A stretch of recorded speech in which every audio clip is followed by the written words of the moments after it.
The issue of virginity represents one of the most sensitive social topics in Middle Eastern society, where women bear a heavy burden while men are granted significant leniency. These double standards are not a coincidence. They are the product of a long historical, social, and economic accumulation. The historical roots of the disparity. The concepts of son preference and linking family honor to female virginity were not sudden. They evolved over thousands of years. In ancient agricultural societies, prehistory, 3rd millennium BC, the value of men and women was linked to their ability to produce and work. With the rise of patriarchal societies in the civilizations of Mesopotamia and Egypt, the focus shifted to lineage and paternity to ensure the inheritance of property and land. A woman's virginity was the only available guarantee for confirming paternity and pure lineage, whereas there was no similar method to measure a man's virginity or its impact on lineage. Economic and social factors. Women became valuable assets in exchanges between tribes and families. Virginity was proof of value and honor, which she was expected to maintain after marriage, thus strengthening alliances and giving the family a good reputation. This tradition continued through Greek and Roman times and became deeply entrenched in the cultures of the region. Religion and customs. Although Abrahamic religions like Islam and Christianity preached chastity for both genders, social and cultural interpretations often overshadowed these teachings. Religious texts were frequently employed to serve the existing patriarchal structure. Thus, virginity transformed from a moral virtue shared by both parties into a burden and responsibility placed solely on the woman. The honor of the entire family became tied to the hymen. 2. Differing ideologies, the Middle East versus Europe. The fundamental difference is not biological, but cultural and values-based. In Western societies, Europe and North America, the Age of Enlightenment, the Industrial Revolution, and subsequently feminist movements contributed to decoupling the concept of a woman's personal worth from her body and virginity. Individualism became the driving force, the right of the individual to determine their own physical and emotional destiny. Virginity there is a personal choice, not a social constraint. Losing it is part of the normal experience of life that may accompany a romantic relationship, not a mark of depravity. In Middle Eastern society, the collectivist structure remains dominant.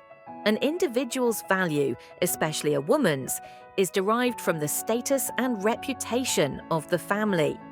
A woman's body is the collective property of her family and community, and her virginity is the physical expression of this ownership.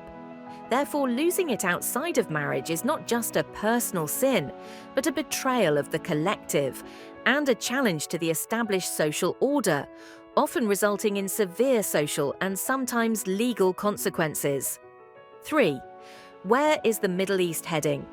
Society is moving in two parallel and sometimes conflicting directions. A conservative direction. A large segment of society, particularly in rural areas and tribal areas, still clings to these ancient customs, considering them a cultural and religious identity that is difficult to abandon. A progressive direction, albeit slow. There is a noticeable shift, especially among educated youth in major cities. Many, both men and women, have begun to re-examine these double standards under the influence of education, globalization, social media, and awareness of human rights. Louder voices are advocating for the necessity of chastity and moral assessment being equal standards for both genders. The outcome. The future path is a struggle between the old and the new. It is unlikely these values will disappear overnight, but the dialogue around them has undoubtedly become bolder, gradually weakening their absolute dominance in the long term. Comparison and abolishing double standards. A comparison reveals clear injustice. The man loses his virginity without any social stigma. He may even be encouraged to do so as proof of his manhood and experience. The woman. Her value, morality, and family honor are reduced to a hymen. Any doubt about it can destroy her life. His double standards are unfair and illogical because they apply two different sets of rules to the genders for a moral issue that should be singular.